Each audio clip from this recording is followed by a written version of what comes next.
Salam Bapak Ibu Saudara-saudari yang terkasih.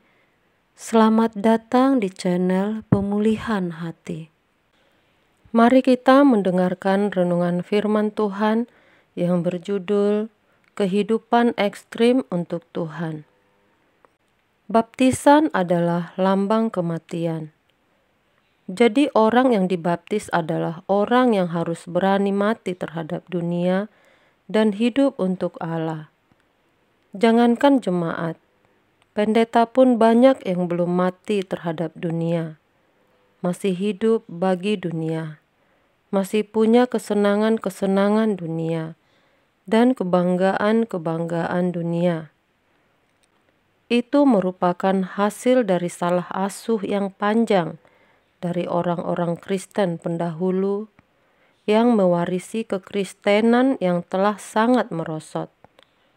Alkitab mengatakan, Kristus telah mati untuk kita semua, supaya kita yang hidup tidak lagi hidup untuk diri sendiri, tapi untuk Dia yang telah mati dan telah dibangkitkan untuk mereka. Orang yang hidup bagi Tuhan dan mati terhadap dunia tidak bisa berbuat dosa lagi, dan itu memang ekstrim. Fanatik kepada Tuhan Yesus. Nanti cinta kita akan menyala. Ironis, banyak di antara kita hanya mengucapkan kalimat doa, tapi tidak berdoa. Kita tidak sungguh-sungguh memohon, tapi mengucapkan kalimat permohonan. Banyak orang yang tidak menyembah Tuhan hanya mengucapkan kalimat penyembahan, karena masih mencintai dagingnya, mencintai dunia. Padahal Bapa berkenan memberikan kerajaan itu bagi kita. Istana kemuliaan. Kristen yang sesungguhnya, Kristen yang sejati, itu tidak hanya membuat orang beragama. Agama Kristen telah menggelapkan kebenaran, menggelapkan kemurnian pengiringan kepada Tuhan Yesus. Agama Kristen telah menipu dengan mengajarkan kehidupan berliturgi, bergereja. Kekristenan yang sejati tidak hanya mengajarkan orang ke gereja. Kekristenan sejati mengajarkan orang mematikan seluruh kedagingannya dan manusia lamanya. Jika agama Kristen yang hanya mengajarkan berliturgi, kebaktian, ke gereja, tapi tidak mengajarkan kematian terhadap dunia, itu menipu. Banyak jiwa terhilang, sudah hidup dalam kemiskinan di dunia ini, susah hidup, lalu mati pun tidak punya pengharapan. Dan sebagian kita yang sudah setia seperti ini, masih belum sampai pada puncak kesucian, puncak keberkenanan di hadapan Allah. Kita tidak serius untuk meraih sebanyak-banyaknya berkat rohani, sehingga menjadi orang yang dikategorikan saleh di mata Tuhan, dikategorikan orang suci di hadapan Tuhan. Jangan sampai kita seperti yang lain, tidak tertarik lagi ada surga. Apalagi kalau sudah melihat pelanggaran moral yang dilakukan pendeta atau ketidakpatutan gereja dalam soal uang dan lain-lain. Orang merasa punya pembenaran untuk tidak perlu mencari Tuhan dan surga. Kita harus meninggalkan dunia, harus memisahkan diri dari dunia. Buat rutinitas kita berubah, pisahkan diri. Urusan kita hanya pekerjaan, keluarga, dan Tuhan, kegiatan rohani. Jangan ada yang lain. Kalau masih kumpul-kumpul dengan orang yang tidak takut Tuhan, masih punya hobi-hobi tertentu, kita membinasakan diri sendiri. Apakah harus ekstrim itu?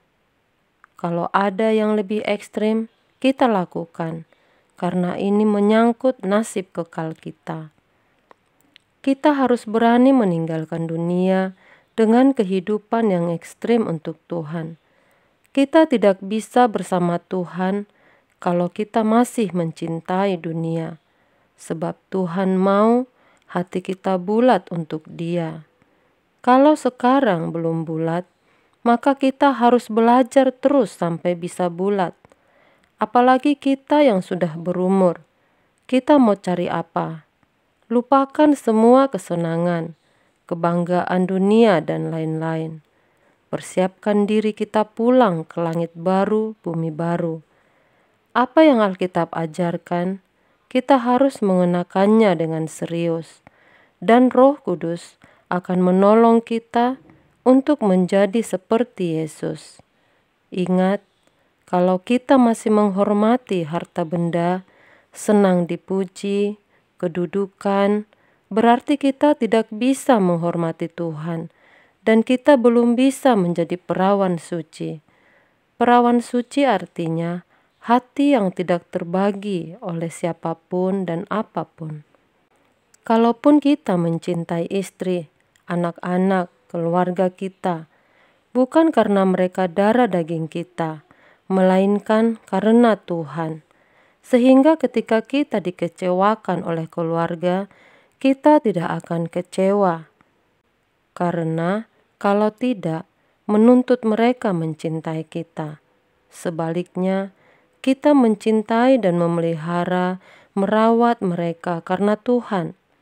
Kita bersyukur dan kita menyongsong langit baru, bumi baru, di mana kita memiliki rumah yang sempurna, kerajaan Tuhan Yesus Kristus. Jangan memberi diri diisi oleh teman, sahabat, atau apapun yang membuat kita tidak bisa mencapai kesucian Allah. Jangan takut kehilangan teman, karena Tuhan pasti akan memberi teman-teman yang baik. Coba kita membayangkan ada di hadapan Allah Bapa. Kira-kira apa sikap Bapa terhadap kita? Kita tidak bisa tiba-tiba cinta dan hormat, karena kita tidak bisa mencintai dan menghormati orang mendadak, tanpa kenal orang atau pribadinya. Maka sejak di bumi, kita menyembah Allah, menghormati Dia, dan mencintai Dia. Kita hidup di tengah-tengah dunia, tapi tidak hidup seperti anak dunia, tidak hidup dalam kewajaran dunia. Demikianlah renungan ini, kiranya dapat memberikan pencerahan bagi kita semua. Tuhan Yesus memberkati.